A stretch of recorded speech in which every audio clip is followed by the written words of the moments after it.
ایک شخص ایک گاؤں میں اپنی بیوی کے ساتھ رہتا تھا۔ وہ بہت ہی محنتی اور ایماندار تھا۔ وہ جنگل سے لکڑیاں کاٹ کے لاتا اور بیچتا۔ اس کی بیوی بہت نیک اور صابر تھی۔ وہ دونوں میاں بیوی صبر شکر میں جتنا ہوتا گزارا کر لیتے۔ اس شخص کے پاس بہت ہی خوبصورت ایک نایاب قسم کا گھوڑا تھا۔ وہ اس گھوڑے سے بہت پیار کرتا تھا۔ بہت سے امیر زادوں نے اس گھوڑے کو خریدنے کی کوشش کی، لیکن اس نے یہ گھوڑا نہ بیچا۔ یہاں تک کہ اس ریاست کے راجا کو بھی جب اس گھوڑے کی خبر ملی تو اس نے بھی منہ مانگی قیمت کے عوض گھوڑا خریدنے کی کوشش کی، مگر اس شخص نے یہ کہہ کر معذرت کر لی کہ یہ گھوڑا بیچنے کے لیے نہیں ہے، میں نے اسے بچپن سے پالا ہے، مجھے اس سے بہت لگاؤ ہے۔ گاؤں والوں کو جب یہ معلوم ہوا تو گاؤں والوں نے طرح طرح کی باتیں بنائیں۔ خیر، اس واقعے کو کچھ ہی دن گزرے تھے کہ جب وہ شخص سو کر اٹھا تو دیکھا کہ گھوڑا اسطبل میں نہیں ہے۔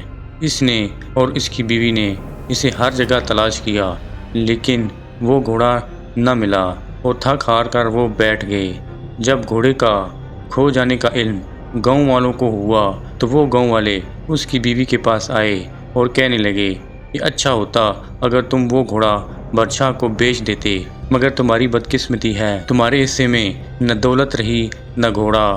اس شخص کی بیوی نے اطمینان سے جواب دیا کہ کوئی بات نہیں، اس میں ہی کوئی بہتری ہوگی۔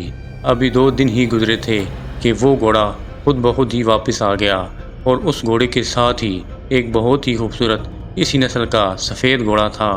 یہ دیکھ کر وہ شخص اور اس کی بیوی خوش ہو گئے۔ جب ان گاؤں والوں نے دیکھا تو کہا کہ اس گھوڑے کا کھو جانا تمہارے لیے بدقسمتی نہیں بلکہ خوش نصیبی تھا، تو وہ شخص اس گھوڑے کی تربیت بھی کرنے لگا۔ چونکہ وہ گھوڑا جنگلی تھا تو وہ شخص اس گھوڑے سے ایک دن گر گیا اور اس کے پاؤں کی ہڈی ٹوٹ گئی، جس پر پھر گاؤں والوں نے آ کر اس کی بیوی سے کہا کہ یہ گھوڑا تو تمہارے لیے بہت منحوس ہے، تم لوگوں پر یہ کیسی مصیبت آ گئی؟ مگر اس شخص کی بیوی نے دوبارہ اطمینان سے جواب دیا کہ مشکل ضرور آتی ہے لیکن اس میں کوئی بہتری ہو سکتی ہے۔ کچھ ہی دن گزرے تھے کہ اسی ریاست پر ایک بہت بڑی فوج نے حملہ کر دیا۔ ہماری رعایا پر سپاہی ان کے آگے کم پڑ گئے، جس پر راجا نے اپنی ریاست کے ہر جوان کو اپنی فوج میں شامل ہونے کا حکم دیا اور میدان جنگ میں بھیج دیا، مگر وہ شخص اپنے پاؤں کی ہڈی ٹوٹے ہونے کی وجہ سے بچ گیا۔ گاؤں کی عورتیں اس کی بیوی کے پاس آئیں اور کہنے لگیں کہ تم ٹھیک کہہ رہی تھی کہ اس معمولی سی چوٹ کی وجہ سے تمہارا شوہر پھر میدان جنگ میں جانے سے بچ گیا۔